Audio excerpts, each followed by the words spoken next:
বলতে বলতে নিহাও শুয়ে পড়ল। ইফতি এদিকে ফ্রেশ হয়ে এসে ঘুমানোর প্রস্তুতি নিয়ে শুয়ে পড়ল। কিছুক্ষণের মধ্যেই চোখের মধ্যে ঘুম চলে আসলো আর সে গভীর ঘুমে তলিয়ে যেতে বসলো। আমি ঘুমানোর পরে স্বপ্নের মধ্যে দেখলাম নিহা আমার মাথায় হাত দিয়ে ধরে তার ঠোঁটের সাথে আমার ঠোঁট চেপে ধরেছে আর দাঁত দিয়ে আমার ঠোঁট দুটোর উপর অত্যাচার করছে। এমনভাবে কামড় দিচ্ছে মনে হচ্ছে এটা কোনো খাবার জিনিস। আমার ব্যথা লাগছে তাই জোরে একটা চিৎকার দিলাম। এমন সময় আমার ঘুম ভেঙে গেল। আমি অনুভব করলাম আমার শরীর ঘামে ভিজে গেছে। এরপর ভাবতে লাগলাম কবে আবার নিহাকে এমন কিস করতে পারবো। ভাবতে ভাবতে আবার চোখ দুইটা বন্ধ করেছি। এমন সময় আবার চোখের উপর ভেসে উঠলো একটা রোমান্টিক গানে আমি আর নিহা ড্যান্স করছি। নাচ শেষে হঠাৎই নিহা আমার ঠোঁট দুইটার সাথে তার ঠোঁট মিলিয়ে দিল। এটা দেখতেই আমি লাফিয়ে উঠলাম। মনে মনে বলতে লাগলাম শালার এই মেয়ে বিয়ের আগেই আমার ঘুম কেড়ে নিছে। বিয়ের পরে কি করবে? হে আল্লাহ, তুমি আমাকে মেয়ের হাত থেকে রক্ষা করো, নইলে এই মেয়ে আমাকে জ্বালিয়ে মেরে ফেলবে। আর এইসব চিন্তা বাদ, বালিশ একটা মাথার নিচে আর একটা মাথার উপরে দিয়ে চোখ বন্ধ করলাম। হঠাৎই মুখে পানি পড়ার কারণে ইফতির ঘুম ভেঙে গেল। মুখে পানি পড়াতে সে লাফিয়ে উঠল আর কেবলই গালি দিবে এমন সময় দেখে তার ছোট আপু তার দিকে অগ্নি দৃষ্টিতে তাকিয়ে আছে। এমনভাবে তাকিয়ে আছে দেখে মনে হচ্ছে তাকে চিবিয়ে খেয়ে ফেলবে। আর ইফতি মনে হয় কোনো জেল পলাতক আসামি। এইরকম দেখে ইফতির রাগ হয়ে গেল আর তাই বলল, আমি কি কোনো জেল পলাতক কয়েদি যে তুই আমার দিকে এইরকম ভাবে তাকিয়ে আছিস? চোখ দেখে মনে হচ্ছে তুই আমাকে খেয়ে ফেলবি। তুই জেল পলাতক কয়েদি না, তার চেয়েও বড় কিছু। আর তোকে খেতে পারলে আমি কি এতক্ষণ অপেক্ষা করতাম? তোকে আমি সেই সকাল থেকে ডাকছি আর তুই গাধার মতো ঘুমাচ্ছিস। এত ডাকার কি আছে? কেবল সকাল হলো। তাই? তা এখন কয়টা বাজতে পারে আপনি কি মনে করেন? তাই। আর এখন সর্বোচ্চ 8টা বাজে। তাই?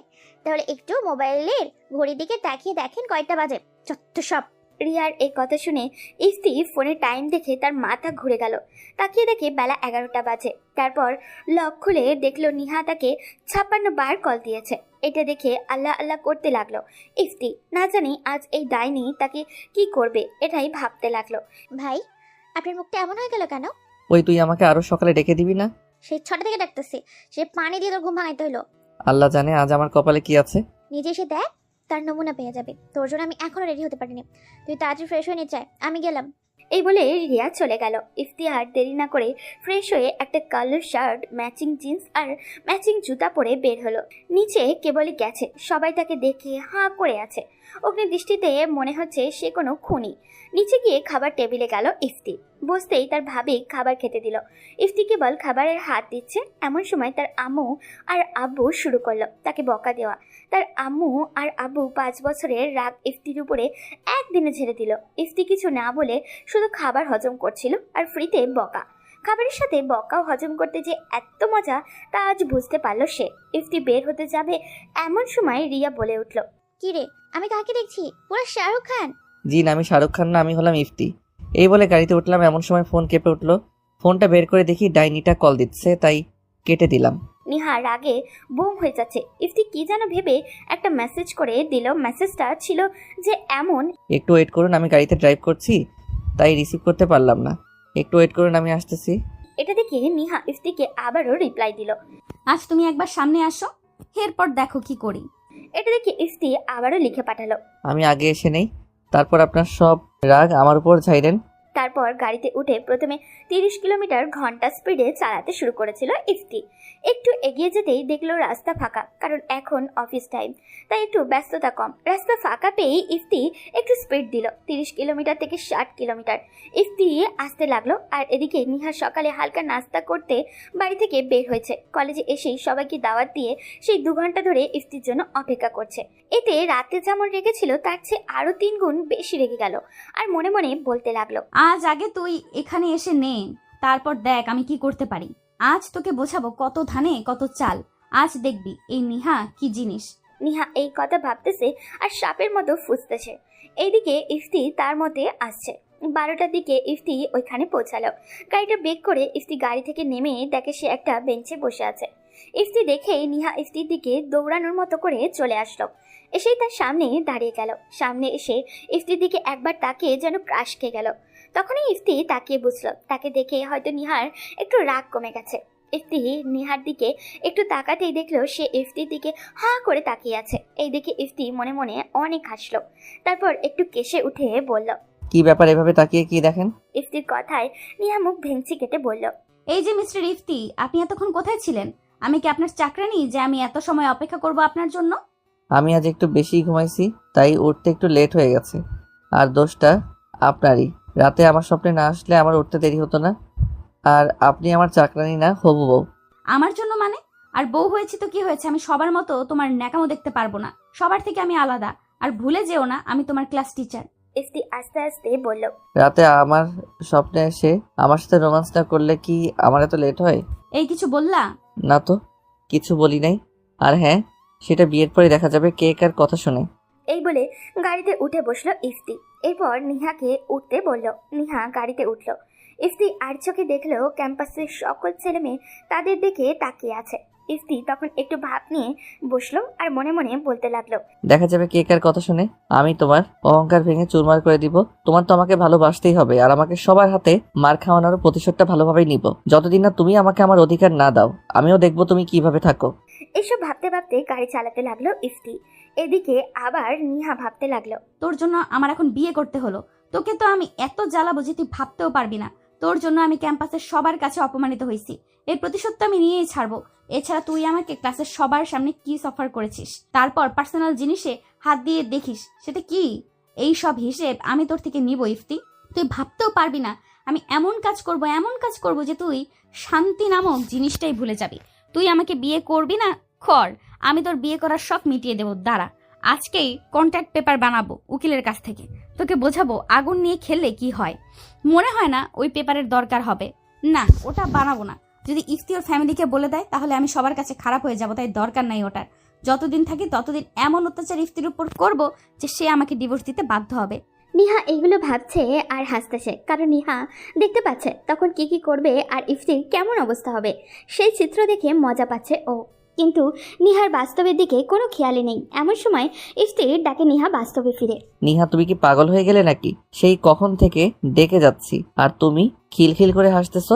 নিহা মনে মনে আবারও ভাবতেছে সে কখন থেকে, তার মানে অনেকক্ষণ ধরে ওরে ডাকছে। নিহা স্বাভাবিক হয়েই বলল। এই ছেলে, তুমি আমাকে তুমি বলে ডাকলে কেন? আবার আমার নাম ধরেও ডাকলে। তুমি কি ভুলে গেছো আমি তোমার ম্যাডাম? না, আমি ভুলি নাই। আপনি আমার ক্লাস টিচার, তবে এখন আপনি আমার হবু বউ। আর এখানে আপনি আমার হবু বউ হিসেবেই শপিং করতে এসেছেন, তাই আমি আপনাকে তুমি করে বলছি। হ্যাঁ তা ঠিক, কিন্তু কিছু বলতে যাবে অমনি ইফতি বলে ফেলল। আপনার মতো ঝগড়াটে মেয়ের সাথে ঝগড়া করার কোনো ইচ্ছেই নাই, তাই চলুন আমরা এসে গেছি। ওই বলে গাড়ির দরজাটা খুলে দিল আর হাত বের করে দিল যাতে নিহা তার হাতটা ধরে নামে। কিন্তু তখন নিহা ইফতির হাত ধরে না, নেমে তার হাত ঝাঁকি দিয়ে ফেলে দিল আর বলল। আমি তাহলে ঝগড়াটে মেয়ে? হ্যাঁ, তুমি ঝগড়াটে মেয়ে। ঠিক আছে, দেখে নিব আমি তোরে। আচ্ছা, পরে দেখবেন। সারা জীবন দেখার জন্য পড়ে আছে। এই কথা শুনে নিহা মনে মনে বলতেছে। তোর সাথে সারা জীবন? কোনোভাবেই না। এরপর ইফতি নিহাকে মার্কেটের ভিতরে নিয়ে গেল। গিয়ে দেখলো তার আপু, আম্মু, ভাইয়া, ভাবি সবাই শপিং করা শেষ। ইফতি এই দেখে বলল। ওহ মাই গড, জীবনের প্রথম দেখলাম এত তাড়াতাড়ি কারো শপিং করা শেষ হলো। এই বলে যখনই তার আম্মুর দিকে তাকালো দেখলো মুখটা কালো করে আছে। আসলে তার আম্মু গতকাল থেকেই ইফতির উপরে অনেক রেগে আছে। এমন সময় রিয়া বলল। কই রে, আমার ভাবি কই? আছে রে আছে, এই দেখ। এই বলে ইফতি নিহার হাতটা ধরে সামনে নিয়ে আসলো। দেখলো নিহার মাথায় কাপড়, মুখ ঢেকে রেখেছে ঘোমটা দিয়ে। এই দেখে তো ইফতি পুরাই অবাক, কারণ আসার সময় তো এমন ছিল না। তার মানে ইফতির পিছনে দাঁড়িয়ে নিজের পোশাক ঠিক করেছে। দেখে একটু খুশি হলো সে। এমন সময় হিয়া বলে উঠল। এই মেয়ে, ঘোমটাটা সরাও, তোমাকে দেখবো। এই বলে হিয়া নিহার দিকে এগিয়ে আসলো। নিহা একদম পাথরের মতো দাঁড়িয়ে আছে। হিয়া আবারও বলল। কি হলো, সরাও।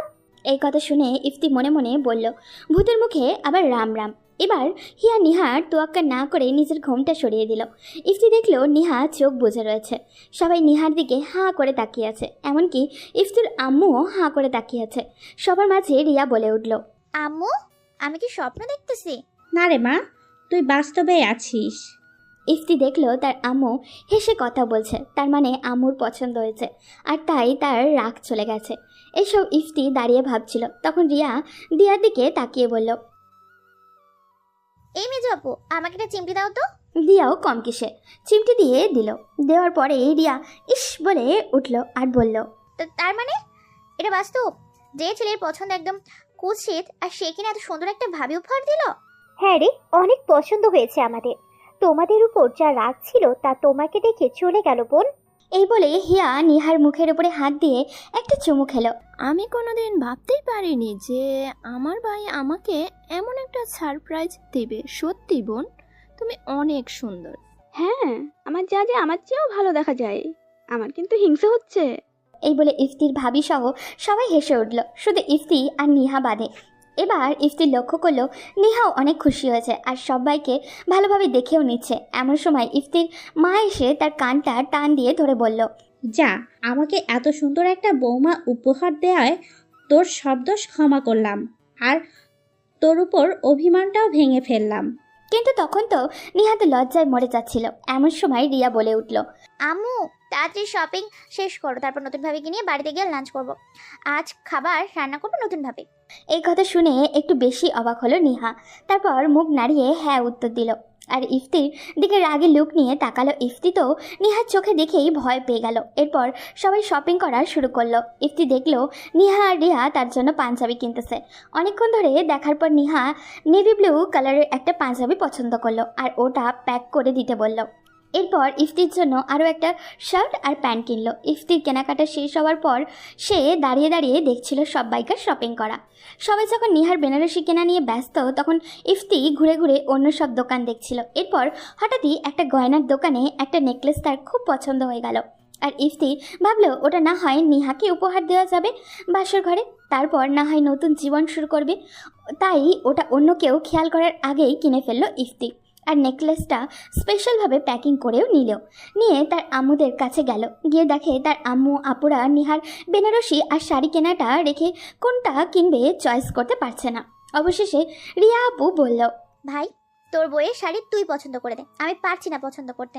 এমন সময় ইফতি নিজের মনের ভিতরে নিহার ছবিটা এঁকে ফেললো আর দেখতে লাগলো তাকে কিভাবে সাজে ভালো লাগবে।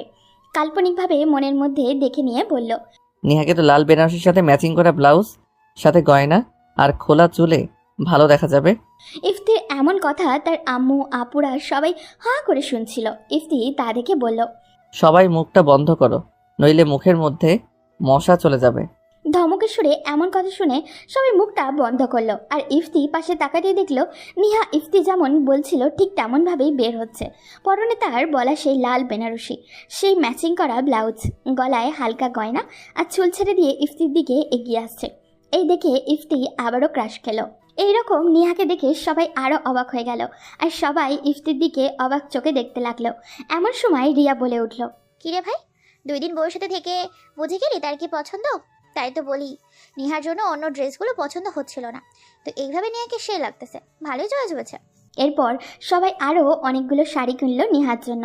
ইফতিও একটা নীল শাড়ি কিনলো নিহার জন্য, কিন্তু সেটা লুকিয়ে রাখলো তার সব ড্রেস তার সাথে, যাতে কেউ না দেখে। সে ভাবলো এটা কোনো এক সকালে দিবে, যাতে ওটা পরে আসতেই নিহার সাথে রোম্যান্স করতে পারে। সবাই মিলে বাইরে আসলো। তার ইফতি মা নিহাকে বলল তাদের বাসায় গিয়ে যেন নিহা পরিবারের সবার সাথে লাঞ্চ করে এবং সব খাবার যেন নিহা রান্না করে। নিহাও রাজি হয়ে গেল। তারপর ইফতির মা বলে গেল তারা সবাই তাদের নিয়ে আসা গাড়িতে চলে যাচ্ছে। আর ইফতি নিহা দুজনে ইফতিকে নিয়ে আসা গাড়িতে করে বাড়ি যাবে। নিহা গিয়ে গাড়িতে বসলো, ইফতিও বসলো ড্রাইভিং সিটে। ইফতি বসতেই নিহা তাকে বলল, আচ্ছা, তুমি জানলে কিভাবে আমাকে এই পোশাকে সুন্দর লাগবে? আসলে আমি আমার মনের মধ্যে আপনার ছবি অনেক আগে এঁকেছি, তাই আপনাকে কোন পোশাকে ভালো লাগবে তা আমি ভালো করেই জানি। ওমা তাই? তাই। তা আমাকে নিয়ে কত রিসার্চ করছো? আমার বিষয়ে কত কি জানো? ইফতি এবার গাড়ি ড্রাইভ করা শুরু করে নিহার প্রশ্নের উত্তর দিল। আপনার বিষয়ে আমি অনেক রিসার্চ করছি, বলতে পারেন আপনার বিষয়ে A to Z সব রিসার্চ করা শেষ, আর আপনার বিষয়ে আমি সব জানি। তাইলে বলো তো আমার প্রিয় রং কি? আপনার প্রিয় রং হলো লাল আর নীল। হ্যাঁ, আচ্ছা বলো তো আমার প্রিয়। এটা বলার আগেই ইফতি নিহার মুখ থেকে কথা কেড়ে নিয়ে বলল, আপনার প্রিয় শিল্পী সেলিনা গোমেজ। আপনার সবচেয়ে প্রিয় মুহূর্ত সকালে কফি বানিয়ে বেলকনিতে দাঁড়িয়ে সকাল দেখা আর কফি খাওয়া। আপনার স্বপ্ন হলো আপনার স্বামীর বুকে মাথা রেখে ঘুমানো। আর আপনার প্রিয়। এটা বলার আগে নিহাও এবার ইফতির মুখ থেকে কথা কেড়ে নিয়ে বলল, আর কিছু বলা লাগবে না, আমি বুঝতে পারছি তুমি সব জানো আমার বিষয়ে। তা তুমি এত কিছু কিভাবে জানলে? হাজার হলো আপনি হলেন আমার লাইফের প্রথম ক্রাশ, তাই আপনার সবকিছু তো জানতেই হবে। আপনাকে যে আমি অনেক ভালোবাসি। তাই তাহলে এটা জমিয়ে রাখো, কালকে বিয়েটা হোক তারপর বলো, কেমন? নইলে এক্ষুনি সব বললে কাল আবার কি বলবে? তা ঠিক। আমি তাইলে সবকিছু জমিয়ে রাখি কালকের জন্য। এই বলে ইফতি ভাবতে লাগলো। কি ব্যাপার, গুন্ডিটা আজ এত ভালো ব্যবহার করছে কেন? অন্যদিন হলে তো আমাকে এই কথা বলার জন্য মেরেই ফেলতো। তার মানে নিশ্চয়ই কিছু গড়বড় আছে। তুমি কি ভেবেছো তুমি আমাকে তোমার কথার জালে ফাঁসিয়ে ঠকাবা? তা তো হবে না। কাল বিয়েটা হোক, তখন দেখবে আমাকে মার খাওয়ানো আর চর মারার ফলাফল কি হয়। মনে মনে কথাটা বলে মুচকে হাসি দিল ইফতি। অন্যদিকে নিহা ভাবছে, তুই কি ভেবেছিস ইফতি আমি তোকে মেনে নিয়েছি? কাল আগে বিয়ে হয়ে নে, তারপর বুঝবি আমি কি জিনিস। এই কথা ভাবতে ভাবতে নিহা দেখলো গাড়ি থামিয়ে দিয়েছে ইফতি আর তাকে বের হতে বলছে। নিহা বের হতেই নিহাকে বাড়ির ভিতরে নিয়ে গেল। তারপর সব কিছু নিহাকে ঘুরে ঘুরে দেখালো আর সবার সাথে ভালো করে পরিচয় করিয়ে দিল। এরপর নিহাকে রান্নাঘর দেখিয়ে দিল।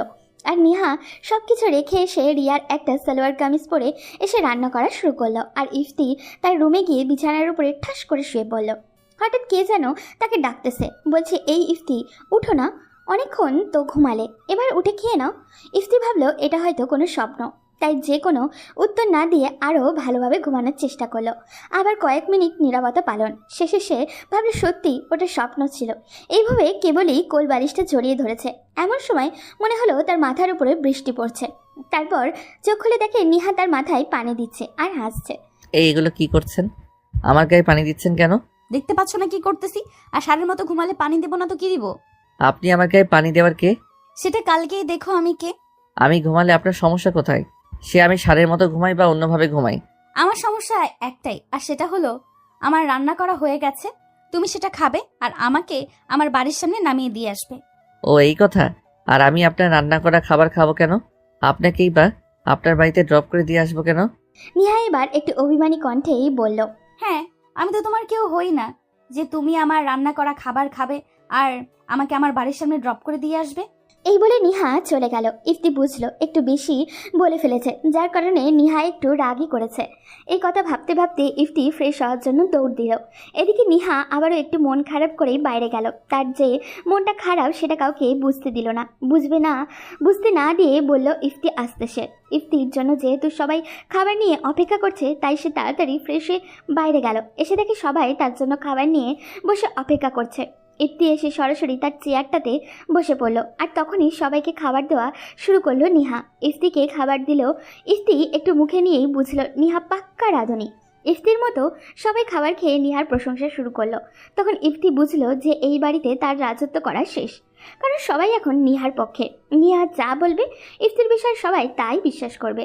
দোষ করবে নিহা, কিন্তু সব দোষ যাবে ইফতির ওপরে, চাপিয়ে দিবে। তাই ইফতি এখনই বুঝতে পারছে। খাবার খাওয়া শেষ করে ইফতি একটু প্রশংসা করে বলল, অনেক সুন্দর হয়েছে আজকে রান্না। ইফতি এটা বলার পর দেখলো নিহা একটু একটু হাসছে। তার মানে এতক্ষণ মন খারাপ করে থাকার কারণ হলো ইফতি প্রশংসা করেনি। তারপর বেচারা ইফতি নিজের মনকে একটু সান্ত্বনা দিয়ে বলল, যাক, আর কিছু পাই আর না পাই, খাবারটা ভালো মতোই খেতে পারবো। এরপর নিহা ইফতির আম্মু, আপুরা আর ভাবি খেতে বসলো। খাবার পরে ইফতির আম্মু তাকে বলল, ইপ্তি, তুই নিহাকে নামিয়ে দিয়ে আয়। এটা শুনেই ইফতির ঘরের ভিতরে চলে গেল। গিয়ে সে রেডি হয়ে বের হলো। বের হয়ে দেখলো নিহা তার জন্য অপেক্ষা করছে। তারপর বাইরে চলে এসে গাড়ির ভিতরে বসলো ইফতি। বাইরে দেখলো নিহা সবার থেকে বিদায় নিচ্ছে। বিদায় নিয়ে পিছনের সিটে এসে বসলো। তখন ইফতি বলে উঠল, আমি আপনার ড্রাইভার না, তাই সামনে এসে বসেন। ইফতির এই কথা শোনার পর নিহা পিছনের সিট থেকে নেমে সামনে ইফতির পাশের সিটে বসলো। ইফতির গাড়ি চালানো শুরু করলো। আর চোখে দেখে নিল নিহা মন খারাপ করে বসে আছে। ইফতি বুঝলো এই রুমে ওই কথা বলার জন্য ওর মন খারাপ। তাই ইফতি বলল, Niha, I am so sorry. কেন তুমি আমাকে সরি বলছো কেন? আমি তখন মজা করে বলেছি, আমি তোমাকে কষ্ট দিতে চাইনি। এটা শুনে নিহা বলল, ঠিক আছে যাও, ক্ষমা করে দিলাম। আর আমার দিকে না তাকিয়ে রাস্তার দিকে তাকিয়ে গাড়ি চালাও, আমাকে দেখার জন্য সারা জীবন পড়ে আছে। ইফতি এটা শুনে একটু হাসলো আর রাস্তার দিকে তাকিয়ে গাড়ি চালানো শুরু করলো। কিন্তু সে আর চোখে দেখলো নিহা এখন আগের চাইতে একটু খুশি। এদিকে নিহা মনে মনে বলতেছে, যাক, প্ল্যানটা কাজ করেছে, কাল থেকে দেখবি আমি কি জিনিস। আমি জানি এগুলো সবই নিহার অভিনয়, কারণ আমার জন্য নিহাকে এখন বিয়ে করতে হচ্ছে, তাই সে এর প্রতিশোধ নিবেই। তাই আগে থেকেই মানসিকভাবে প্রস্তুত হচ্ছি। আমিও কম না, আমার ভালোবাসা দিয়ে তোমার মন জিতে নিব নিহা। এসব কথা ভাবতে ভাবতেই একদম নিহার বাসার সামনে চলে আসলো তারা। তারপর নিহা নামলো আর ইফতিকেও নামতে বলল। ইফতি নামার পর নিহা তাকে বলল। এটা তোমার শ্বশুর বাড়ি। তারপর হাত টানতে টানতে নিহাদের বাসার ভিতরে নিয়ে গেল ইফতিকে। ইফতি নিহার আম্মুকে দেখে সালাম করলো। তারপর উনি ইফতির সম্পর্কে অনেক কিছু জিজ্ঞাসা করলো, ইফতিও বলল। তারপর নিহা তাকে ওদের সারা বাড়ি ঘুরিয়ে দেখালো। ইফতি সব দেখে বলল, এখন বাড়ি যেতে হবে। ঘড়ির দিকে তাকিয়ে রেখে আর কিছুক্ষণ পরেই মাগরিবের আজান দিবে। তাই নিহার আম্মুর থেকে বিদায় নিয়ে চলে আসলাম। দেখলাম নিহাও আমার পিছন পিছন আসছে। তারপর নিহা আমাকে বলল, ভালোভাবে যাও, গিয়ে আমাকে কল করে বলো, আর কাল তাড়াতাড়ি এসো। ঠিক আছে। এই বলে গাড়িতে উঠে বসলো ইফতি আর বাড়ির উদ্দেশ্যে বের হয়ে আসলো। যখন নিহা ওই কথাগুলো বলল তখন ইফতি মনে মনে বলল, আমাকে শাস্তি দেওয়ার জন্য এত ক্ষেপেছো কেন? একটু অপেক্ষা করো। ইফতি তার সকল বন্ধুদের ফোন করে কাল তাড়াতাড়ি আসতে বলল। এরপর বাড়িতে পৌঁছে নিহাকে ফোন করে বলে দিল বাড়ি ফিরতে ফিরতে প্রায় 9টা বেজে গিয়েছিল। তার উপরে আজ অনেক ক্লান্ত ছিল, তাই সে বাড়ি ফিরতেই ফ্রেশ হয়ে এসে শুয়ে পড়ল। আর কিছুক্ষণের মধ্যেই হারিয়ে গেল ঘুমের কল্পনার রাজত্বে।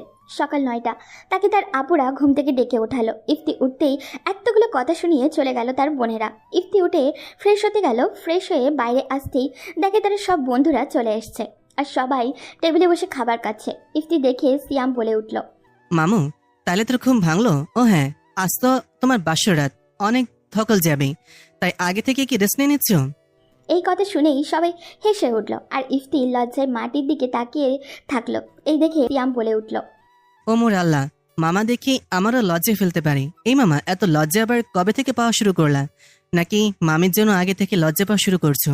শোনো, আজকে রাতে লজ্জা পেলে জীবনের কোনোদিন কোনো কিছু করতে পাবা না। এই বলে আবার সবাই অট্ট হাসিতে মেতে উঠল। ইফতির অনেক রাগ হচ্ছিল তার সিয়ামের উপরে। তারপর ওটা কন্ট্রোল করে ইফতি একটা হাসি দিয়ে বলল, তাই নাকি সিয়াম মামু? মনে রেখো, এক মাকে কিন্তু শীত যায় না। আমারও সময় আসবে, সেদিন আমিও দেখে নিব। এই বলে ইফতি খাবার খেয়ে নিল। খাবার খেয়ে রুমে গিয়ে শুয়ে পড়ল। কিন্তু সবার মনে হয় সেটা সহ্য হলো না। তাকে টেনে তুলে হাতে মেহেন্দি দেওয়া শুরু করলো। অন্যদিকে নিহা সকালে ঘুম থেকে উঠেই একটা ভিলেনের মতো হাসি দিয়ে মনে মনে বলছে, আজ রাত থেকেই তোমাকে জ্বালানো শুরু করব। কতই না যে মজা হবে, ভাবতেই আলাদা একটা মজা লাগতেছে। তুমি আমার সাথে যা করেছো তার প্রতিশোধ আমি নিব। নিহা এই কথা ভাবছে আর ভিলেনের মতো হাসছে। নিহাদের তো বেশি আত্মীয় স্বজন নেই, তাই যেগুলো আছে সেগুলো আর বাড়ির আশেপাশের লোকজন নিয়েই নিহার মা কাজ শুরু করেছেন। নিহা রাতে মেহেন্দি দেয় নাই, তাই এখন নিহার এক প্রতিবেশী ভাবি নিহাকে মেহেন্দি দিয়ে দিচ্ছে। নিহা হাতে দেওয়ার জন্য একটা ডিজাইন পছন্দ করলো, কিন্তু সেটা এক হাতে হবে না, 2 হাতে লাগবে। তাও নিহা কীভাবে ওইটারই নিচের অংশটা হাতে দিল। ওইদিকে মেঘলাও ইফতিকে একটা ডিজাইনের উপরে অংশ দিয়ে দিল। এইসব করতে করতে দুপুর হয়ে গেল। এরপর ইফতির সব ভাবিরা আর আপুরা তাকে গোসল করাতে নিয়ে গেল। আধা ঘন্টা ধরে তাকে গোসল করালো। এরপর তাকে তার রুমে পাঠানো হলো। ইফতি নিজের রুমে গিয়ে একদম রেডি হয়ে গেল। সে পাঞ্জাবি আর পাগড়ি পরে আয়নার সামনে গেল। নিজেকে আয়নাতেই দেখলো। আয়নাতে তাকে একদম বরের মতোই লাগছিল, তাই একটা হাসি দিল। তারপর সবাই বের হলো নিহাদের বাড়ির উদ্দেশ্যে। ইফতির গাড়িতে আগে থেকেই বসেছিল, তাই 2 দুলাভাই আর 3 বোন সাথে মেঘলা তার বাড়ির থেকে বের হলো 3টার দিকে। ওদিকে আবার নিহাকেও মেহেন্দি দিয়ে গোসল করাতে নিয়ে যাওয়া হলো। সেখানে তাকে ইফতির মতোই অনেক অত্যাচার করে গোসল করিয়ে দিল। তারপর তাকে সাজানোর কাজে লাগলো সবাই। ইফতির পছন্দ করা বেনারসি সাথে ম্যাচিং করা সব কিছু পরিয়ে দেওয়া হলো নিহাকে। ইফতি নিহাদের বাড়ির পৌঁছানোর পরে তাদের বসার ব্যবস্থা করা হলো। এরপরে খাবার খাওয়ানোর পর্ব শেষ করে কাজী সাহেব তাদের বিয়ের কাজ করা শুরু করলো। 10,01,000 টাকা দেনমোহর তাদের বিয়ের সম্পূর্ণ করা হলো। এরই মধ্যে ইফতি বা নিহা দুজনকে একবারও দেখেনি। বিয়ের সব কাজ সম্পূর্ণ হওয়ার পর তাদের ফেরার সময় হয়ে যায়, তাই নিহাকে নিয়ে সবাই বাইরে আসলো। ইফতি নিহার আম্মুকে দেখে সালাম করলো। তারপর নিহাকে সবাই বাইরে নিয়ে আসলো। নিহাকে দেখে ইফতি আবারও ক্রাশ খেলো। ওকে এত সুন্দর লাগবে সে ভাবতেই পারেনি। বেচারা ইফতির জীবনটায় গেল এই একটা মেয়ের উপরে ক্রাশ খেতে খেতে। তারপর নিহার আম্মু নিহাকে ইফতির হাতে তুলে দিল আর বলল, বাবা, আমার মেয়েকে তোমার হাতে তুলে দিলাম, তুমি আমার মেয়েকে কষ্ট দিও না। দোয়া করবেন, আমি ওকে কষ্ট দিব না, সারা জীবন আগলে রাখবো। এই কথা বলার পর যখন তারা বিদায় নেবে তখনই নিহা চিৎকার শুরু করলো। নিহা তার আম্মুকে জড়িয়ে ধরে সে কি কান্না।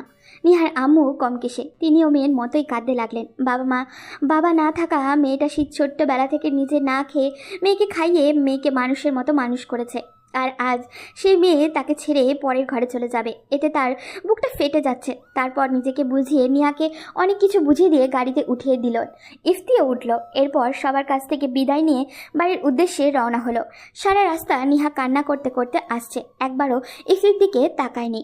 কিন্তু ইফতি সারা রাস্তা নিহার দিকে তাকিয়ে তার কান্নাময় মুখটা দেখছিল। একটা মেয়ে মানুষকে যখন সে ঘুমায় তখন আর যখন সে কান্না করে তখন সবচেয়ে সুন্দর লাগে, কারণ এই দুই সময়ে মেয়েদের মুখে মনে হয় পৃথিবীর যত মায়া আছে সব মায়া তাদের মুখে এসে থাকে। নিহাকে এমন সুন্দর লাগছিল, তার উপরে নিহা কান্না করার জন্য তাকে আরও সুন্দর লাগছিল। 9টার দিকে তারা বাড়িতে পৌঁছালো। এরপর সবাই নতুন বউকে নিয়ে ব্যস্ত হয়ে পড়ল। ইফতির ভাবি এসে নিহাকে ধরে ঘরের মধ্যে নিয়ে গেল আর তার দুলাভাই তাকে নিয়ে গেল। এরপর তাদের দুজনকে একটা রুমে নিয়ে গেল। তারপর ইফতি আর নিহা ইফতির মা বাবা ভাইরা বড় আপু সবাইকে সালাম করলো। এরপর ইফতির আম্মু নিহাকে সবার সাথে পরিচয় করিয়ে দিতে লাগলো। এই সুযোগে ইফতি তার রুমে গিয়ে ফ্রেশ হয়ে পাঞ্জাবিটা খুলে একটা টি শার্ট পরে ছাদে গেল। ছাদে গিয়ে ভাবছে, নিহা যা বলবে তাই। আমি জানি নিহা আমাকে কষ্ট দেওয়ার জন্যই বিয়ে করেছে। আমি না হয় তার শরীরে একটু অজান্তেই টাচ করেছি, আর চাকরি বাঁচানোর জন্যই তো আমাকে এই মিথ্যা নাটক করতে হলো। তাও আমি যদি নিহার কাছে অপরাধী হই তো নিহাও আমার কাছে অনেক বড় অপরাধী। নিহা আমাকে খালি খালি পাবলিকের হাতে গণপিটুনি খাওয়াইছে, তারপর অনেকগুলা থাপ্পড় দিয়েছে। তাইলে আমি কেন ওকে ক্ষমা করে দিব? আমি ওকে অনেক কষ্ট দিব, এটাই ফাইনাল। এইভাবে ভাবতে ভাবতে রাত 11টা বেজে গেছে।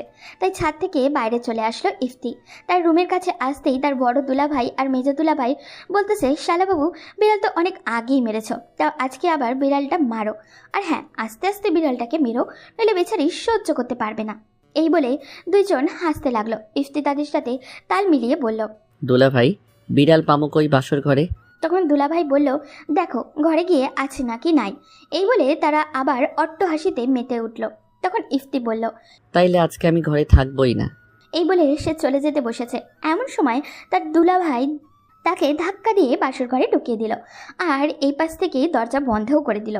ইফতি ভেতরে গিয়ে দরজা বন্ধ করছিল আর ভাবছিল হয়তো নিহা তাকে এসে সালাম করবে আর সে ওকে উপরে উঠিয়ে বুকে জড়িয়ে নেবে, কিন্তু এটা যে তার ভাগ্যতেই নাই। এটা মনে পড়তেই একটা হাসি দিয়ে এগিয়ে গেল। তাকে এগিয়ে যেতে দেখে নিহা নিজের মাথা উপরে উঠালো, উঠিয়ে বলতে শুরু করলো, আর এক পাও এগিয়ে আসলে আমি নিজেকে শেষ করে ফেলবো।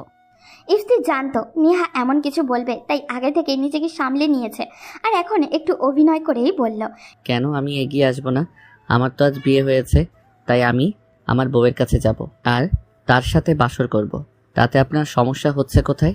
না, তা হবে না। আমি তোমার সাথে বাসর করব না, কারণ ইফতি মুখ থেকে কথা কেড়ে নিয়ে বলল, আপনি আমাকে স্বামী হিসেবে মানেন না, তাই আপনি আমাকে স্বামীর অধিকার দিবেন না, এই কথা তো বলতে চাইছিলেন। হ্যাঁ, আমি এটাই বলতে চাইছিলাম। অনেক অবাক হয়ে বলল নিহা। তখন ইফতি রাগ দেখিয়ে বলল, তো আপনি কিভাবে ভাবলেন যে আমি আপনাকে আমার স্ত্রী হিসেবে মেনে নিব? আমি কি সব ভুলে গেছি? আপনি আমাকে অনেক থাপ্পড় মেরেছেন, আবার আমার কোনো অপরাধ ছাড়াই আমাকে সবার হাতে গণপিটুনি খাইয়েছেন। তাহলে আপনি কিভাবে ভাবলেন আমি আপনাকে আমার স্ত্রী হিসেবে মেনে নিব? আমি আপনাকে বিয়ে করেছি সব কিছুর প্রতিশোধ নেওয়ার জন্য। ইফতি এগুলো বলছিল শুধু ওকে কষ্ট দেওয়ার জন্য। সে তো নিহাকে অনেক আগেই ক্ষমা করে দিয়েছে। ইফতি তো এই মেয়েটাকে তার জীবনের চাইতেও বেশি ভালোবাসে। তখন নিহা জোর দিয়ে বলল, আর তুমি মনে হয় দুধে ধোয়া তুলসী পাতা। তুমি কিছু করো নাই। তুমি আমার বুকে কি আছে সেটা নেড়ে চেড়ে দেখেছো, যার জন্য থাপ্পড় খেয়েছো। সো তুমি তো একটা লুচ্চা বদমাস ছেলে। এই মুখ সামলিয়ে কথা বল, কি সব আবল তাবল কথা বলতেছো? আবল তাবল না, যে ছেলে মেয়েদের বুকের উপর হাত দিয়ে দেখে ওখানে কি থাকে সে লুচ্চা বদমাস ছাড়া আর কিছু না। আর তোমার জন্য আমাকে এখন বিয়ে করতে হলো, তাও আবার তোমার মতো লুচুকে বিয়ে করতে হলো। আমার জন্য মানে? আপনার চাকরি বাঁচানোর জন্য ওইখানে গিয়ে মিথ্যা কথা বলতে হয়েছিল, নইলে আর চাকরি থাকতো না। আচ্ছা বাদ দেন, আপনি তো আমাকে স্বামীর অধিকার দিবেন না, আমার লাগবেও না। আপনাকে একটা অনুরোধ করব, রাখবেন? বলো। আসলে বাইরের কাউকে বুঝতে দিও না আমাদের মধ্যে স্বামী স্ত্রীর কোনো সম্পর্ক নাই, আর আমার ফ্যামিলির সবার সাথে ভালো ব্যবহার করবে এটাই চাই। ঠিক আছে, কিন্তু বিনিময়ে আমি কি পাবো? প্রত্যেক দিন খাটে শুবেন আর আমি সোফায়। এই বলে ইফতি সোফাতে শুতে গেল আর নিহা গেল ফ্রেশ হতে। তারপর নিহা ফ্রেশ হতে চলে গেলে ওয়াশরুমে ইফতি একটা বালিশ নিয়ে শুয়ে শুয়ে ভাবতেছে, কি করলাম আর কি হয়ে গেল? চাইছিলাম কারো ভালো করতে, কিন্তু কি হয়ে গেল, বাবা মা ভাই বোন সবাই আমাকে ভুল বুঝে কত বাজে বাজে কথা বলল। আর যার জন্য এত কিছু করলাম সেই আমাকে অপরাধী ভাবে। যেদিন আমি থাকবো না সেদিন সবাই বুঝবে। এই ভাবতে ভাবতে চোখ দিয়ে কয়েক ফোঁটা পানিও বের হলো। আর এর মধ্যেই দরজা খোলার ঠকঠক শব্দ শুনে নিজের চোখ মুছে স্বাভাবিক হয়ে শুয়ে রইল। নিহা ওয়াশরুম থেকে বের হলো একটা কালো ড্রেস পরে, যা দেখে ইফতি চোখ ফেরাতে পারছিল না। একদম পরীর মতো লাগছিল নিহাকে। ইফতি কিছু একটা বলতে যাবে এমন সময় মনে পড়ে গেল তার তো কিছু বলার অধিকার নেই, কারণ সে তো ইফতিকে স্বামী হিসাবে মানেই না। তাই মনের কথা মনেই রেখেই চুপ করে রইল, শুধু মুগ্ধ হয়ে হাঁ করে নিহার দিকে তাকিয়ে আছে। ইফতিকে নিহা এমন অবস্থায় দেখে বলল, মশা ভেতরে চলে যাবে। এই শুনে ইফতি একটু মুচকি হাসি দিয়ে মুখটা বন্ধ করে ফেলল। ইফতি এমন সময় নিহা বলে উঠল, ওই, তুমি আমার দিকে হা করে তাকিয়েছো কেন? তো কিভাবে তাকিয়ে থাকবো শুনি? যা দেখে পাগল হয়ে যাচ্ছি তা দেখে কি আর হা না করে কোনো উপায় আছে? এই বলে ইফতি হাসতে লাগলো। নিহা একটু লজ্জা পেয়ে বলল, ওই ছেলে, আমি তোমার ম্যাডাম হই, সো আমাকে তুমি সম্মান করে কথা বলবা। আর ছাত্র যেভাবে ম্যাডামের দিকে তাকিয়ে থাকে ঠিক সেভাবেই আমার দিকে তাকিয়ে থাকবা, বুঝলা? না, আমি কিছুই বুঝি নাই। আর আপনি আমার ম্যাডাম না, আপনি হলেন আমার বউ, যাকে আমি 3 বার কবুল বলে বিয়ে করছি। তাই কোনোভাবেই ম্যাডামের দৃষ্টিতে দেখতে পারবো না। আমি তোমাকে বউয়ের দৃষ্টিতেই দেখব। কি বললি? আবার বল। আবার বলবো, আমি কি পাগল নাকি? আর তুমি কি বয়রা নাকি যে শুনতে পাও নাই আমি কি বললাম? এই কথা শুনে নিহা ইফতির দিকে রাগের দৃষ্টিতে তাকিয়ে মুখ ফিরিয়ে নিল আর বিছানার পাশ ফিরে শুয়ে পড়ল। ইফতিও পাশ ফিরে শুয়ে ভাবতে লাগলো, আমার জন্য ভবিষ্যতে কি অপেক্ষা করতেছে আল্লাহ ভালো জানেন। এই ভাবতে ভাবতে কখন যে তার চোখ লেগে গেছে সে নিজেও জানে না। সকালে দরজাটা খোলার শব্দে ঘুম ভেঙে গেল। পিছনে তাকাতেই ইফতি আবারও ফিদা হয়ে গেল, কারণ নিহা গোসল করে চুলে বাড়ি দিতে দিতে বের হচ্ছে। ইফতি তো একজন ছেলে মানুষ, এইরকম অবস্থায় দেখে তার কি অবস্থা হতে পারে? নিহাকে এতটা সুন্দরী কখনো লাগে নাই, আজ যতটা লাগছে। ইফতি তাকিয়ে আছে, এটা নিহা খেয়াল করেনি। দেখতে দেখতে ইফতি নিজের উপর কন্ট্রোল হারিয়ে ফেলতেছে। তারই মধ্যে অন্যরকম অনুভূতিও কাজ করছে, মনে হচ্ছে সে যেন নিজের মধ্যেই নেই। ইফতি বুঝল সে নিহার নেশায় পড়ে গেছে। কোনো মতেই কন্ট্রোল করতে না পেরে ইফতি আস্তে আস্তে সামনের দিকে এগিয়ে যাচ্ছে, আর তার হার্টবিট বৃদ্ধি পাচ্ছে। এক সময় ইফতি নিহাকে পিছন থেকে জড়িয়ে ধরল আর পিছন থেকে নিহার গলার উপরে 2 থেকে 3টা চুমু খেলো। ইফতি যেন নিহাকে পিছন থেকে জড়িয়ে ধরছে, তখন নিহা অনেকটা থতমত খেয়ে গেছে। আর যখন কিস করেছে তখন ও আরও শকড। ইফতি যখনই কিস করা শুরু করেছে তখন নিহা চোখ বন্ধ করে ফেলেছে। ইফতিও পাগলের মতো কিস করছে। এরপর সামনের দিকে ঘুরিয়ে যেই না নিহার ঠোঁটে কিস করতে বসেছে তখনই ওর ঘোর কেটে গেছে আর ঠাস ঠাস করে 4 বারের মতো শব্দ হলো। ইফতি বুঝলো তার মুখের উপরে পাথর পড়েছে। হ্যাঁ, নিহা ইফতিকে চড় মেরেছে আর কান্না করতে করতে বলেছে, তোর সাহস হয় কি করে আমাকে কিস করার? আমি জানতাম তুই খারাপ, তাই বলে যে এত লুচ্চা জানা ছিল না। আজ বুঝলাম তুই কত বড় চরিত্রহীন। এই কথা শুনে ইফতি আর কিছু বলতে পারছে না, শুধু চোখ দিয়ে পানি পড়ছে। বেশি অবাক হচ্ছে ইফতি তাকে তুই করে বলাতে। তুই শুনিস নাই আমি তোকে রাতের বেলা কি বলছি? আমি তোকে স্বামী হিসেবে মানি না। তুই কোন সাহসে আমাকে টাচ করলি বল? ইফতি কথা বলার শক্তি হারিয়ে ফেলেছে, সে নিশ্চুপ। নিহা আবারও বলল, কি হলো বল? তুই আমাকে টাচ করার সাহস কোথায় পেলি? ও আমার দেহ ভোগ করার জন্য খুব শখ তোর, তাই না? ইফতি কিছু বলতে যাবে এমন সময় তার মুখ থেকে কথা কেড়ে নিয়ে নিহা বলল, আয়, আজ তোকে এটাও দিয়ে দিব। বলে নিহা শরীর থেকে কাপড় ফেলে দিয়ে বলল, আয়, সব নিয়ে নে, আয় আয়। এই বলে নিহার কান্না করতে লাগলো, যা দেখে ইফতি নিজের কাছে নিজেকে খুব ছোট মনে হচ্ছিল। নিহার চোখ বন্ধ করে কান্না করতে লাগলো। ইফতি এগিয়ে গিয়ে শাড়ির আঁচলটা উঠিয়ে দিয়ে ফ্রেশ হতে ওয়াশরুমে চলে গেল। আয়নায় তাকিয়ে দেখলো তার মুখের উপরে নিহার 10টা আঙুলের ছাপ বসে আছে। এটা দেখে তার চোখ দিয়ে পানি বের হয়ে গেল। ইফতি শাওয়ারটা ছেড়ে দিল আর চিৎকার করে কাঁদতে লাগলো আর ভাবতে লাগলো, আমাকেও এতটা খারাপ ভাবে? আমি এতটা খারাপ ছেলে যে আমি ওকে ভোগ করার জন্য বিয়ে করেছি? ছি ছি, ঘৃণা লাগছে নিজেকে। ইফতি তারপর ঠিক করলো ওকে কোনো দিন টাচ করবে না, ওকে খুব শীঘ্রই মুক্তি দিয়ে দিবে। সে তো জাস্ট কিস করেছে, তার জন্য তার সাথে এমন ব্যবহার করবে ভাবতে পারেনি ইফতি। সে তো তার স্বামী হয়, ওর উপরে তো ইফতির সব অধিকার আছে। আর ভাবতে পারছে না ইফতি, শুধু নিজের উপরে নিজের ঘৃণা হচ্ছে। আমি খুব খারাপ, তাই না? একদিন দেখবেন এই খারাপ ছেলেকে পাওয়ার জন্য আপনি পাগল হয়ে যাবেন। একটু কথা বলার জন্য সারাদিন ওয়েট করবেন, কিন্তু আফসোস, সেদিন আপনি আমাকে আর পাবেন না। এই ভাবতে ভাবতে গোসল করে বের হলো ইফতি। দেখে নিহা এখনো কান্না করছে। ইফতি চেঞ্জ করে নিহার কাছে গেল, তারপর তাকে ডাকলো, কিন্তু সে উত্তর দিল না, বরং ইফতির ওপরে চিল্লিয়ে বলল। যা তুই এখান থেকে। ইফতি আসলো না তার দিকে, অপরাধীর মতো তাকিয়ে থাকলো আর বলতে লাগলো, আই অ্যাম সো সরি, আসলে আমি বুঝতে পারি নাই, তাই এটা করে ফেলছি। দয়া করে ক্ষমা করে দেন, আমি আর কোনো দিন এমন করব না। আসলে আমি নিজের উপর কন্ট্রোল হারিয়ে ফেলছিলাম, তাই এমন হয়ে গেছে। জানি না কেন এমন হলো, তবে হ্যাঁ, আমি আপনাকে অনেক ভালোবাসি, তো তাই ভাবলাম আপনি হয়তো কিছু বলবেন না, তাই ভুল করে কিস করে ফেলছি। প্লিজ ফরগিভ মি, আমি আর কোনো দিন আপনাকে টাচ করব না। তাও প্লিজ আপনি আর কান্না করবেন না, আর দয়া করে এমন খারাপ করে বাইরে যাবেন না, তাইলে সবাই ভাববে আমার সাথে আপনার কিছু হয়েছে। আর আপনার বিষয়টা নিয়ে এমনি আব্বু আম্মু আমার উপরে রেগে আছে, তাই দয়া করে যা হয়েছে ভুলে যান। আমি আপনার কাছে হাত জোড় করছি। এসব কথা শুনে নিহা একটু অবাকই হয়েছে। সবচেয়ে বেশি অবাক হয়েছে ইফতি যে তাকে ভালোবাসে এই কথাটা শুনে। তারপর ইফতির আপু ডাক দিতেই ইফতি স্বাভাবিকভাবেই দরজা খুলে দিল, আর ইফতির আপু বলল নিহাকে নিয়ে বাইরে আসতে। সবাই নাকি নাস্তা করার জন্য অপেক্ষা করছে। ইফতি নিহাকে নিয়ে বাইরে গেল। সবাই নাস্তা শেষ করে কাজ করতে লাগলো। ইফতিও রুমে আসলো, একটু শুয়ে শুয়ে ফেসবুকে ঢুকলো। এমন সময় নিহা রুমে আসলো। রুমে এসে নিহা ভাবতে লাগলো, আমি কোনোদিন কোনো ছেলেকে ভালোবাসবো না। ছেলেরা কোনোদিন কাউকে ভালোবাসতে জানে না, জানে শুধু কষ্ট দিতে। আর তোর মতো লুচ্চাকে তো কোনোদিনও ভালোবাসবো না। আমি ছেলেদের ঘৃণা করি, আর তোকে তো সবচাইতে বেশি। একমাত্র তোর জন্য আজ আমাকে বিয়ে করতে হয়েছে, আর মা আমাকে এত বাজে কথা বলেছে। আমি শুধু প্রতিশোধের জন্য তোকে বিয়ে করেছি, আর তুই তো আমাকে ভালোবাসিস। এবার খেলা জমবে, তোকে আমি এত কষ্ট দিব যে তুই ভাবতেও পারবি না। এসব ভাবছিল নিহা। এমন সময় ইফতির ভাবি আসলো। রুমে এসেই ইফতিকে দেখে একটা ভিলেন মার্কা হাসি দিয়ে বলল, কি দেবর সাহেব, বিয়ে করে কি বউকে শুধু নিজের কাছে রাখবে, নাকি আমাদের কাছে একটু দেবে? নিয়ে যান তো, আপনারাই বেশিক্ষণ রাখেন। আমার এই পেতনি বউ লাগবে না। আটা ময়দা নিয়ে দেখেন না সুন্দরী হয়েছে, আমার লাগবে না। এই আটা সুন্দরীকে আপনারাই নিয়ে যান। এই কথা বলেই ইফতি হাসতে লাগলো, আর চোখে তাকিয়ে দেখে নিহা তার দিকে যেভাবে তাকিয়ে আছে তাতে তাকে যেন আস্ত খেয়ে ফেলবে। কে সুন্দর না? হ্যাঁ, আমার জায়ের নামে তুই আর একটা বাজে কথা বলে দেখ, তারপর দেখ আমি তোকে কি করি। আমার যা অনেক সুন্দরী।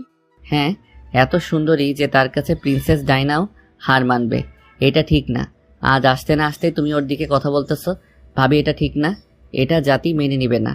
ইফতির কথা শুনে তার ভাবি হাসতে লাগলো। এমন সময় নিহা ইফতিকে শুনিয়ে শুনিয়ে বলতে লাগলো, ভাবি নিজে যে কত হ্যান্ডসাম তা তো দেখতেই পাচ্ছি। একদম হিরো আলমের মতো নিজের চেহারা, আর আমাকে কি বলে। এই বলে মুখ ভেঙিয়ে ইফতির ভাবি আর নিহা চলে গেল। এমন সময় ইফতি দেখে রাজু ফোন দিচ্ছে।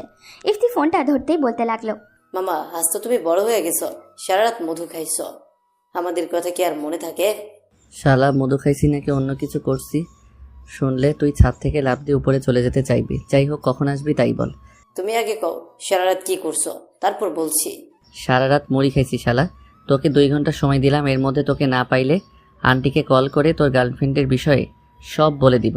এই বলে ইফতি কল কেটে দিয়ে একটু ঘুমাতে যাবে। এমন সময় নিহাদের বাড়ি থেকে সবাই চলে আসলো। সবার সাথে নিহা ওদের পরিচয় করিয়ে দিতে লাগলো। এমন সময় রাজু আর সিয়ামও চলে আসলো। এসে ইফতির কাছে চলে আসলো। মামা, আজকে কেমন খেলা? তুই দেখছিস না ইফতি ক্লান্ত, সারা রাত খেলে খেলে ক্লান্ত হয়ে গেছে। শালা, সারা রাত খেলেছি, কিন্তু বউয়ের সাথে না, মশার সাথে। সারা রাত মহারানী ঘুমাইছে, আর আমি মশার সাথে ফুটবল খেলেছি। ইফতির কথা শুনে তো সিয়াম আর রাজু হাসতে হাসতে শেষ। মামা, বুঝেছি। আর মামা, আজকে না আমি ওর সাথে দেখা করবো, তাই আমি আজ যেতে পারবো না। আর মামা, আমিও আজকে ডেটে যাব। ঠিক আছে দোস্ত, কোনো সমস্যা নাই, যাও খাবার খেয়ে যাস। আর খুব তাড়াতাড়ি ক্যাম্পাসে আমি আসতেছি, দেখা হচ্ছে খুব শীঘ্রই। ঠিক আছে মামা।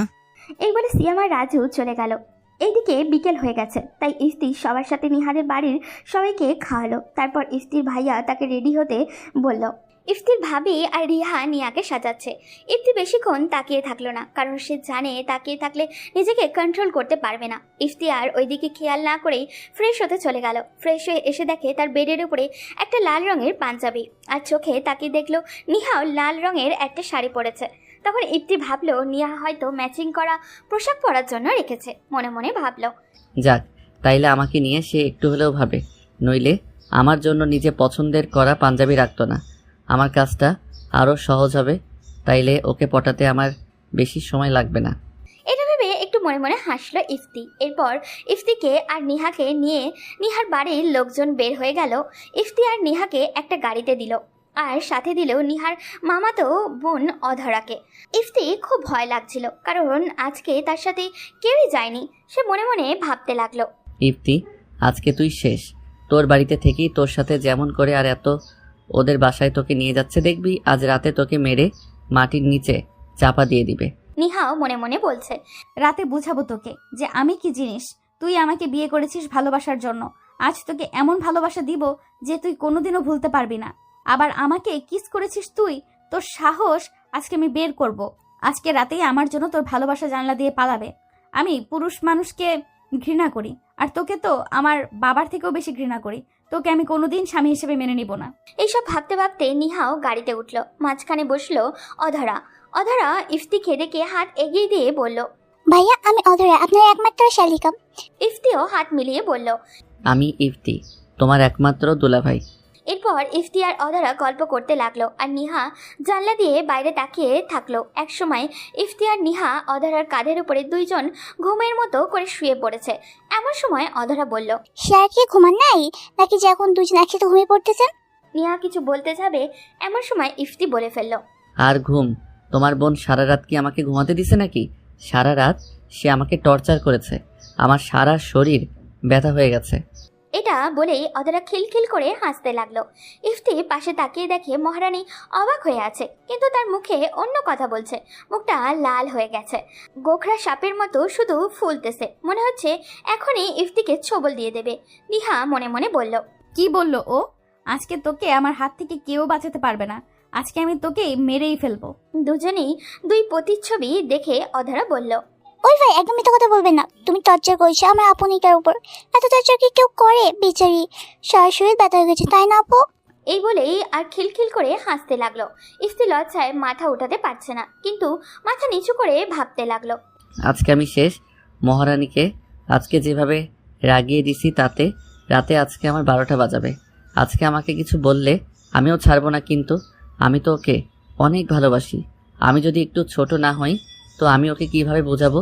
ওই আজকে যাই বলুক আমি কিছুই বলবো না। এসব ভাবতে ভাবতে তারা নিহারের বাড়িতে চলে আসলো। গাড়ি আসতেই বাড়ির মধ্যে থেকে সবাই বাইরে চলে আসলো। নিহার আম্মু এসে ইফতিকে বাড়ির ভিতরে নিয়ে গেল, আর ইফতিকে নিয়ে সবাই ব্যস্ত হয়ে গেল।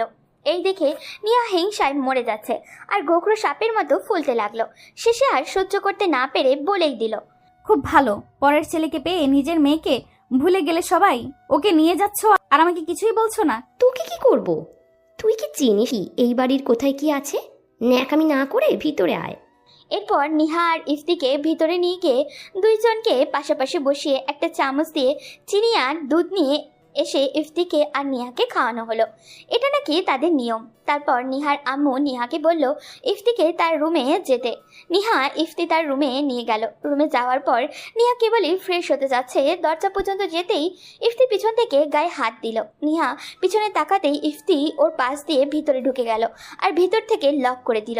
এটা দেখে নিহা আরও রেগে গেছে। ইফতি আর রাগানোর জন্য বলল, ও বউ, আমি আগে ফ্রেশ হয়ে বের হই, তারপর তুমি ফ্রেশ হবে, কেমন?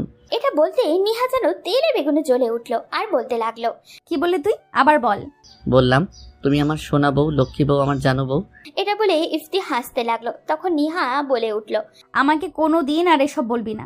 আমি তোর বউ না, আমি তোকে স্বামী হিসেবে মানি না, কোনোদিন মানবও না। তোর মতো লুচ্চাকে স্বামী মানার আগে নিজেই গলায় দড়ি দিয়ে আত্মহত্যা করব। আর তুই বের হয়ে দেখ আমি তোকে আজকে কি করি। এটা শুনে ইফতির মন খারাপ হয়ে গেল। একটা মিথ্যা হাসি দিয়ে বলল, দেখা যাবে। এটা শুধু ওকে দেখানোর জন্য বলল। ইফতি কিন্তু তার চোখ দিয়ে পানি বের হয়ে গেল। মনে মনে বলল, আমি চরিত্রহীন না, আমি শুধু তোমাকেই ভালোবাসি। আর এতদিন যা করেছি তোমার ভালোর জন্যই করেছি। আমি জানতাম না যে আমার বাবার বন্ধু আমাদের প্রিন্সিপাল, জানলে কখনো এটা করতাম না। আর আগের কথা আমি ইচ্ছা করে করি নাই, আর তুমিও তো কম কিছু করো নাই আমার সাথে। আমি কোনো দোষ না করেও গণপিটুনি খেয়েছি, আর সেটা তুমি আমাকে ইচ্ছা করে খাইয়েছো। আমি সব ভুলে গেছি, কিন্তু তুমি কেন ভুলতে পারছো না বলো? এরপর মুখে একটু পানি দিয়ে ফ্রেশ হয়ে বাইরে এলো ইফতি। তারপর নিহা ভেতরে গেল। ইফতি কিছু না বলে নিহার বেডের উপরে শুয়ে পড়লো আর সব কিছু ভাবতে লাগলো। আগের দিনগুলা কতই না ভালো ছিল, সারাদিন আড্ডা, ক্লাস করা আর বাড়িতে থাকা, কেন যে নিহার পিছনে লাগতে গেলাম যার জন্য এত কষ্ট পেতে হচ্ছে। এমন সময় নিহা ফ্রেশ হয়ে বাইরে আসলো। এসেই নিহার চোখ কপালে উঠে গেল। ইফতিকে ওর বেডে দেখে অগ্নি দৃষ্টিতে তাকিয়ে বলতে লাগলো, তো সাহস তো কম না, তুই আমার বেডে শুয়েছিলি কেন বল? তো কি হয়েছে শুনি? তোমার বেড মানেই তো আমার বেড। কিসের? তোকে কি আমি আমার স্বামী হিসেবে মানি নাকি, যে আমার যা সব তোর হবে? ও ঠিক আছে, আমি বুঝতে পারি নাই। তুই আগে বল, তুই কেন আমার বেডে শুইলি? আমি আসলে বুঝতে পারি নাই যে তোমার বেডে আমি একটু শুইছি, এজন্য মহাভারত অশুদ্ধ হয়ে যাবে। তুমিও তো আমার সব কিছু ব্যবহার করো, আমি কি কখনো এরকম ভাবে বলেছি? তোর সব জিনিস মানে আমার, কিন্তু আমার কিছুই তোর না। এত বৈষম্য কেন? নারী পুরুষ সমান অধিকার, আমার সব তোমার কিন্তু তোমার সব আমার না কেন? আমি এই বৈষম্য মেনে নিব না। আমার তুমি সব ব্যবহার করবা কিন্তু তোমার জিনিস আমি ব্যবহার করতে পারবো না কেন? কারণ আমি তোকে স্বামী হিসেবে মানি না, কিন্তু তুই আমাকে বউ হিসেবে মানিস, তাই আমি তোর সবটা ব্যবহার করব, কিন্তু তুই আমার কোনো জিনিসে হাত দিবি না। ইফতি আর কিছু বলল না, চুপ করে সোফাতে গিয়ে বসে পড়ল। এর মধ্যেই অধারা এসে তাদেরকে নিচে যেতে বললে ইফতিকে নিয়ে নিহা নিচে চলে গিয়ে খাবার টেবিলে বসলো। ইফতির কিছু খেতে ইচ্ছা করছিল না, তাই নিহার আম্মুকে বলল, আমি কিছু খাবো না। এই বলে নিচ থেকে চলে আসলো ইফতি। নিহা বুঝতে পারলো ইফতি কেন কিছু খেলো না। ইফতি উপরে এসে ফোনটা নিয়ে সোফায় একটা বালিশ আর কাঁথা নিয়ে শুয়ে পড়ল। একটু পরে মহারানী আসলো রুমে এসে ইফতির দিকে অনেক তাকিয়ে থেকে কিছু বলতে চেয়েও বলল না বলেই শুয়ে পড়ল।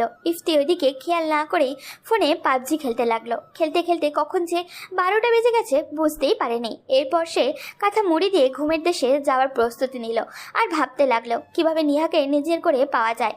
সে যে নিহাকে অনেক বেশি ভালোবাসে, তাই ওকে ছাড়া নিজেকে কিভাবে কল্পনা করবে। এইসব ভাবতে ভাবতে কখন যে ঘুমিয়ে গেছে নিজেও জানে না। পরদিন সকালে কারোর মিষ্টি কথায় ঘুম ভেঙে গেল ইফতির। ঘুম ঘুম চোখে চেয়ে দেখে নিহা তাকে ডাকতেছে। ইফতি বলল, কি হয়েছে, ডাকছো কেন? ঘুম থেকে ওঠ, বেলা অনেক হয়েছে। ইফতি উঠে ফ্রেশ হয়ে নিচে চলে গেল। নিহা নিজেকে ইফতিকে নাস্তা বেড়ে দিলে তারপর ইফতি নাস্তা করলো। এরই মধ্যে দেখলো তার দুই দুলাভাই চলে আসলো। দুলাভাইরা নাস্তা করে বাজারের দিকে নিয়ে গেল ইফতিকে আর বলল বাজার করতে। ইফতিও অনেক বাজার করলো। বাজার করে আস্তে আস্তে দুপুর হয়ে গেল। বাজার থেকে এসে ইফতি গোসল করে রুমে বসে আছে। এর মধ্যেই নিহা এসে হাজির। তোকে এত বাজার করতে কে বলছে? এটা নাকি নিয়ম, আর তোমার আম্মু তো বেশি একটা বাইরে যেতে পারে না, আর সে কিভাবে বাজার করবে, তাই বেশি করে দিয়ে গেলাম। তুমি আবার আস্তে আস্তে বাজার ফুরিয়ে যাবে। এই বলে ইফতির বাইরে চলে গেল আর দুলা ভাইয়ের সাথে আড্ডা দিতে বসলো। অনেকক্ষণ আড্ডা দিল ওরা। এরই মধ্যে নিহা তাদের খাবার খেতে ডাকলো। খাবার খেয়ে ইফতি রেডি হয়ে আবারও পাবজি খেলতে শুরু করলো। খেলা শেষ করে দেখে নিহা রেডি। তারপর তারা চারজন ইফতির বাড়ির উদ্দেশ্যে বের হয়ে গেল। কিন্তু নিহা আসার আগে অনেক কান্না করলো। হাজার হলেও মায়ের একমাত্র মেয়ে, তাই একটু বেশি আহ্লাদি। কিছুক্ষণের মধ্যেই তারা বাসায় চলে আসলো। বাসায় এসে একটু ফ্রেশ হয়ে বাইরে আসতেই রাত হয়ে গেল। এমন সময় ইফতিকে আর নিহাকে ইফতির আব্বু ডাকলেন। এটা শুনে তো ইফতির গলার পানি শুকিয়ে গেল।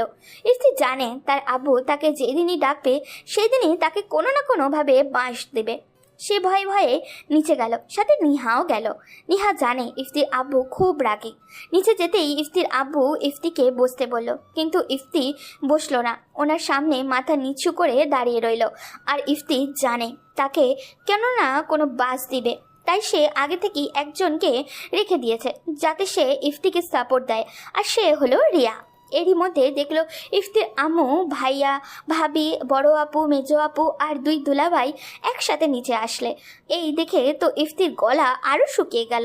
আর আব্বু বলা শুরু করলো, তুমি এখন বিয়ে করেছো, তাই তোমাকে সব বুঝতে হবে। আমারও বয়স হয়ে গেছে, আমি আর পারবো না এত দায়িত্ব নিজের কাঁধে নিতে। তুমি কাল থেকে অফিসে যাবে। আব্বু, ওর তো এখন পড়াশোনাই শেষ হয় নাই, তাহলে কিভাবে বসবো অফিসে? তুই একটা কথাও বলবি না। তোর আদর পেয়ে পেয়ে ও বাদর হয়ে গেছে। আমি যা বলছি সেটাই শেষ কথা। ইফতি কিছু বলছে না। নিজের উপরেই এখন তার নিজেরই খুব রাগ হচ্ছে। কেন যে বিয়ে করতে গেল? সুখে থাকতে ভূতে কিলায়। এটা তার বাস্তব প্রমাণ। সে পারবে না অফিসে বসতে, এটা সে মুখ ফসকে বলেই ফেললো। তাকে আর কে বাঁচায়? তার আব্বু হুঙ্কার দিয়ে বলল, চুপ, তোমার কোনো কথা আমি শুনতে চাই না। যা বললাম তাই হবে। এমন সময় ইফতির ভাইয়া বলে উঠল, আব্বু, ও ছোট মানুষ, ও কি আর এসবের কিছু বুঝে? আমাকে শুধু ও সাহায্য করলেই আমি পারবো সব করতে, আর ওর পড়াশোনা শেষ হলে না হয় ও বসবে। তোমাদের আর কি বলি, সবাই ওর দিকেই কথা বলো। ঠিক আছে, তাই হবে। ওকে বলে দাও ভালোভাবে যেন ক্লাস করে, আর প্রতিদিন কমপক্ষে 3 ঘন্টা যেন অফিসে যায়। আর হ্যাঁ, আমরা সবাই কালকে তোমার মামাদের ওইখানে যাব, তাই তুমি প্রতিদিন সকালে অফিসে যাবে আর যাওয়ার সময় নিহামাকে নামিয়ে দিয়ে যাবে। ইফতি শুধু মাথা নাড়িয়ে হ্যাঁ উত্তর দিচ্ছে। আবার নিহাকে ইফতির বাবা বলল, শোনো মা, এই কয়েকদিন যদি তোমার উপর ও খেয়াল না রাখে তো আমাকে বলবা, আমি এসে ওকে দেখব। এই বলে ইফতির আব্বু উপরে চলে গেল। আর ইফতির দিকে নিহা হারামি মার্কা একটা হাসি দিল। ইফতি হাসিটা দেখেই বুঝছিল তার জন্য এই কয়দিন অনেক কিছু অপেক্ষা করছে। ওদিকে নিহা মনে মনে বলছে, কাল থেকে দেখাবো আমি কি জিনিস চান্দু। কাল থেকে মাত্র 15 দিন, এই 15 দিনে বুঝিয়ে দিব আমি কি জিনিস। আর ইফতি অসহায়ের মতো ভাবতে লাগলো। এই 15 দিনেই কিছু একটা করতে হবে। তুমি যাই করো না কেন, আমি এই 15 দিনের মধ্যে আমাকে ভালোবাসতে বাধ্য করবই। কাল থেকেই প্রতিদিন প্রপোজ করব, প্রতিদিন সকালে, দুপুরে আর রাতে। জানি এই 3 বেলায় আমার মুখ লাল হয়ে যাবে। তবে কি আমি যে ওকে অনেক ভালোবাসি, পারবো না ওকে হারাতে। তুমি শুধু এই ইফতির, আর কারো না। দরকার পড়লে আমি ওকে মেরে নিজে জেলে যাব, তাও ও শুধু আমার। ইফতির সব ভাবছে। এমন সময় তার আব্বু বলল রুমে যেতে। আর ইফতিকে নিহার রুমে নিয়ে আসলো আর বলতে লাগলো, কাল থেকে তাহলে তুই আমাকে নিয়ে যাবি আর নিয়ে আসবি। যদি তুই গাড়ির ব্রেক করিস আমি তোকে মেরেই ফেলবো। কেন বলেন তো, ব্রেক করলে কি হবে? লুচ্চা আবার বলে কি? তুই জানিস না ব্রেক করলে কি হয়? এই আমি লুচু না, আপনি ঠিকভাবে কথা বলেন। কিভাবে কথা বলবো শুনি? তুই একটা লুচু। আমি লুচু না, আপনি আমাকে লুচু বলেই দেখেন। কি করবি শুনি? আর তুই লুচু, তাই আমি তোকে লুচু বলি। কি করব জানি না, তবে ভালো কিছু করব না। আর আমি কিভাবে লুচু হলাম কিভাবে বলেন? আমি কি কোনো মেয়েকে টিচ করছি নাকি? আপনি ছাড়া কোনো মেয়ে টাচ করছি নাকি কাউকে রেপ করছি বলেন? তুই এগুলো হয়তো কিছু করিস নাই, কিন্তু তুই যদি লুচু না হতি তাহলে আমার ওখানে হাত দিতি নাকি? লুচ্চারা ছাড়া ওইখানে কি অন্যরা হাত দেয় নাকি? দেখেন, আমি আগেও বলছি আর এখনো বলছি, আমি ইচ্ছা করে হাত দেই নাই। আমি ঘুমের ঘোরে হাত দিয়ে ফেলেছিলাম তাই। তো কি হলো? হাত তো দিছিলি তাই না? এই জন্যই তোকে আমি লুচু বলি। ইফতি আর কিছু বলল না, শুধু নিহার দিকে তাকিয়ে রইল। কিছুক্ষণ তাকিয়ে থাকতেই ইফতি নেশায় পড়ে গেল।